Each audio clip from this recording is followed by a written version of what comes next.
Antidote to self-sabotage, imperfect action. Don't wait until you are ready. Don't wait to be perfect. Just start. Start messy. Start scared. For me, it was recording a rough 5-minute audio clip, and that tiny act broke the cycle. It changed everything.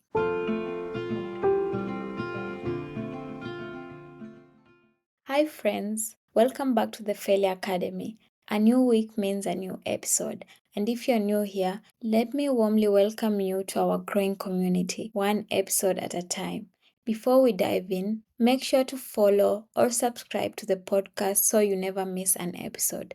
We drop fresh reflections, real stories, and raw truths every week. And trust me, you'll want to be part of this journey. This podcast is dedicated to transforming setbacks into springboards for growth. I'm your host, Diana, and in this space, we dissect failure in all its forms and unearth the powerful lessons hidden within. In our last 2 episodes, we talked about embracing failure as a teacher and how our mindset can literally reshape our reality. Today, we are diving into a particularly insidious form of failure, one that often operates in shadows, slightly derailing our dreams before we even have the chance to pursue them. Self-sabotage.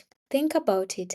How many times have you had an amazing idea, a burning desire, a clear path forward, only to find yourself hitting the brakes? Maybe you get it right to the edge of taking that leap, and then suddenly you're overwhelmed with doubt, procrastination, or a sudden urge to do anything but the thing you know you should be doing. That, my friends, is subtle yet powerful, the hand of self-sabotage at play. What is self-sabotage? Simply, self-sabotage isn't always about consciously trying to mess things up. In fact, most of the time it's an unconscious act rooted in our deepest fears and insecurities. It's that voice in your head whispering, "You're not good enough, you'll fail anyway," or "Why even bother in the first place?" It's the pattern of behavior that undermines your own success, even when you desperately want to succeed. It can manifest in countless ways: procrastination, perfectionism that paralyzes you, pushing people away, overthinking until you're stuck in analysis paralysis. The irony is, these behaviors are often attempts to protect ourselves, to avoid the pain of potential failure or rejection. But in reality, they guarantee a different kind of failure, the failure to even try. Here is my own dance with self-sabotage. I want to share with you a very personal example of how self-sabotage held me captive for years.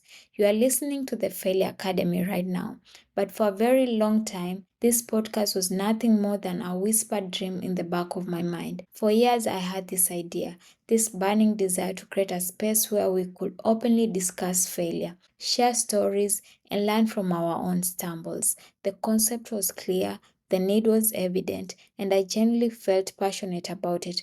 But did I start? No, not for years. Why? That insidious voice of self-sabotage was relentless. It would whisper, "You are not articulate enough. Your voice isn't good enough. What if no one listens? You don't have the right equipment." This internal monologue played on repeat, creating an elaborate fortress of excuses around me. I'd spend hours researching microphones, editing softwares, and even podcasting strategies, all while avoiding the simple act of hitting record. I was stuck in this loop of preparation that was really just a sophisticated form of procrastination. I told myself I needed to be good enough before I even started, completely missing the point that becoming good comes from starting. The fear of not being perfect, of not measuring up, of potentially falling flat on my face was so overwhelming that it was easier to simply not try. And in that avoidance, I was actively sabotaging my own dream.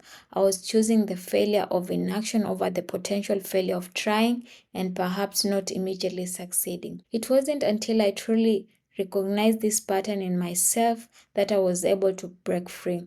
I had to acknowledge that the biggest obstacle wasn't my lack of skill or resources, but my own internal resistance. I had to confront the fear that I was masking with all those excuses. For me, The turning point was honestly realizing that perfectionism was my self-sabotage. It wasn't about striving for excellence, it was about avoiding judgment and potential criticism. It was about creating an impossible standard that I could never meet, thereby giving myself an out of for not even attempting.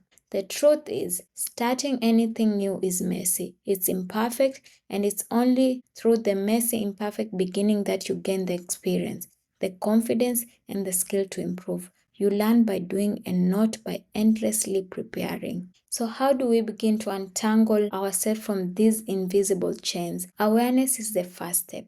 The most crucial step is to simply begin to become aware of when and how you self sabotage. Pay attention to your patterns. When do you suddenly lose motivation? When do you procrastinate on things you genuinely want to do? What excuses do you tell yourself? Journaling can incredibly help here. Identify the underlying fear. Once you notice the pattern, dig a little deeper. What fear is driving this behavior? Is it fear of failure, fear of success, fear of judgment, fear of not being good enough? Naming the fear strips it of some of its power. Challenge your inner critic. That voice telling you you're not good enough, it's a liar. Or at least it's a very misinformed protective mechanism. Start challenging those negative thoughts. Ask yourself, is this truly a fact or is it just a story I'm telling myself? Practice self-compassion. Be kind to yourself. Self-sabotage often comes from a place of insecurity. Understand that you're trying to protect yourself, but there are healthier ways to do it. Then take the imperfect action. This is perhaps the most important one. Don't wait until you are ready or perfect. Just start. Take one small step. For me, with this podcast, it was literally just recording a 5-minute audio snippet. Even if it sounded rough, that small step rocked the inertia. Celebrate small wins. Acknowledge every tiny step forward. Each time you push through a moment of self-doubt and take action, you are rewiring your brain. Remember my podcast example? The irony is, the act of starting this podcast, despite all my fears, has been one of the most fulfilling things I've ever done. I've learned so much, not just about podcasting, but about myself. I've connected with amazing listeners, and I'm finally living out a dream that self sabotage almost stole from me. You are capable of so much more than your fears tell you. That idea, that dream, that project you've been putting off, it deserves to see the light of day. Don't let the invisible chains of self-sabotage hold you back any longer. Start small, be kind to yourself, and remember, the biggest failure isn't trying and stumbling, it's allowing fear to prevent you from ever taking that first step. Thank you for joining me on the Failure Academy. If this episode resonated with you, please share it with someone who might need to hear it. And join us next time as we continue to explore the fascinating landscape of failure and growth. Until then, remember, your biggest breakthroughs often lie just beyond your biggest fears.